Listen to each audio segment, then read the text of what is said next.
আসসালামু আলাইকুম প্রিয় ভিউয়ার্স, সবাইকে স্বাগত। চলে আসলাম রান্না বান্না নিয়ে আপনাদের মাঝে প্রতিদিনের মতো। তো ঘরে তেমন বাজার নেই, আর বাজার না থাকলে চট জলদি যা রান্না করতে পারি আমরা সেরকমের একটা রান্না নিয়ে আসছি। আর এটা খেতেও সুস্বাদু, মন ভরে এক প্লেট ভাতও খাওয়া যায়, বাঙালির প্রিয় খাবার। যাই হোক, দেখুন গরম কড়াইয়ে তেল দিয়ে উপরে লবণ দিয়েছি। ভাজাভুজি করতে গেলে এরকম যদি লবণ ছিটিয়ে তেলের উপরে দেওয়া হয় তাহলে সেই ভাজা তাড়াতাড়ি উঠে আসে। এখানে আমি 2টা ডিম ফেটিয়ে সামান্য লবণ দিয়ে তারপর ভেজে নেব আগে। শুনতে অনেক খারাপ, তাই না? ডিম তো অহরহ সবার ঘরেই থাকে, কিন্তু ডিম দিয়ে একদম হাতের কাছে কিছু না থাকলেও রান্না করে খেতে কিন্তু অসম্ভব সুস্বাদু হয়। আর যদি থাকে সুজন এক বিছানায় নজন, একটা কথা আছে না, গ্রাম বাংলা একদম ঐতিহ্য যুগ যুগ ধরে চলে আসছে এই কথাটা। আসলে তাই। দেখুন 2টা ডিম ভেজে আমি কেটে নেব ছোট ছোট করে। একদম 3-4 জন খাওয়া যাবে অনায়াসে 2টা ডিম। এটাও সম্ভব? হ্যাঁ সম্ভব। ওই যে বললাম, যদি হয় সুজন, ভালোবাসা থাকলে অল্প দিয়েও খেয়ে মন তৃপ্তি করা যায়। যাই হোক, 2টা ডিম যখন ভাজা হয়ে গেল, কেটে টুকরো টুকরো করছি। আর এই ডিমের টুকরো দিয়ে একটা মজাদার রান্না করব, আশা করি আপনাদের ভালো লাগবে। এই তো ভাজা হয়ে গেল, কাটাও হয়ে গেল। এবার সব ডিমগুলো উঠিয়ে নিয়ে এই কড়াইয়ে আবার বাকি রান্নাটা সারবো। রান্নায় তেমন মশলাপাতিও লাগবে না, হালকা পাতলা মশলা দিয়ে এই রান্নাটা করব। বললামই তো আগেই যে খেতে খুবই সুস্বাদু হতে পারে সিম্পল রান্না। তো ডিমগুলো সব তুলে নিলাম। এবারে এই কড়াইয়ে আর একটু তেল দিয়ে দেব। চুলার জাল একদম মাঝারি লো হিটের মাঝামাঝি রেখেছি, তা না হলে পোড়া লেগে যাবে। তো তেলটাও দিয়ে দিলাম। এবারে তেলের উপরে আবার পেঁয়াজ আর কাঁচামরিচ দিয়ে দিচ্ছি। হয়ে গেল পেঁয়াজ কাঁচামরিচ দেওয়া। এবার পেঁয়াজ কাঁচামরিচটা ভেজে নেব হালকা করে।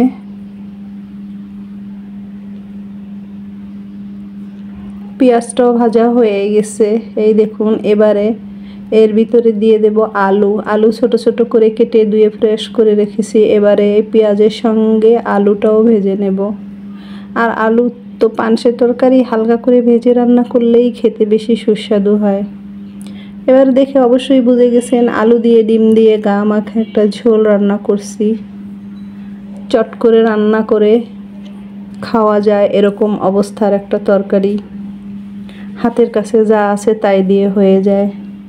তো এর ভিতরে হলুদ পাউডার, মরিচ পাউডার, ধনিয়া পাউডার, জিরা পাউডার দিয়ে এবার কষিয়ে নেব একটু পানি দিয়ে। এই তো পানিটাও দেওয়া হয়ে গেল। এবারে সুন্দর করে কষিয়ে নিচ্ছি আলু মশলাপাতি সহ। আসলে রান্না করা কোনো ব্যাপারই না, একটু জোগাড় যন্ত্রী গুছিয়ে সময় লাগে, তা না হলে রান্না করতে ভালোই লাগে। রান্না মন দিয়ে করলে যাই রান্না করি খেতে কিন্তু সুস্বাদু হয়। এই যে দেখুন আলুটাও ভালো করে মশলার সঙ্গে কষানো হয়ে গেছে। এবারে দিয়ে দিব পানি একটু ঝোলের জন্য। অলরেডি আলু মশলাপাতি সেদ্ধ হয়ে গেছে, ঝোল অতটা লাগবে না। এখন ঝোল নেড়ে চেড়ে দিচ্ছি পানি।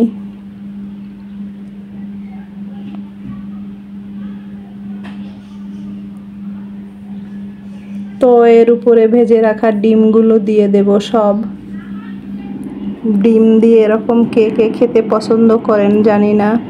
আমি যখনই বাজারের সংকট যেতে সময় লাগবে তখন চট জলদি এরকম করে একটা রান্না করে খেয়ে তারপরে বাজারের ব্যবস্থা করি।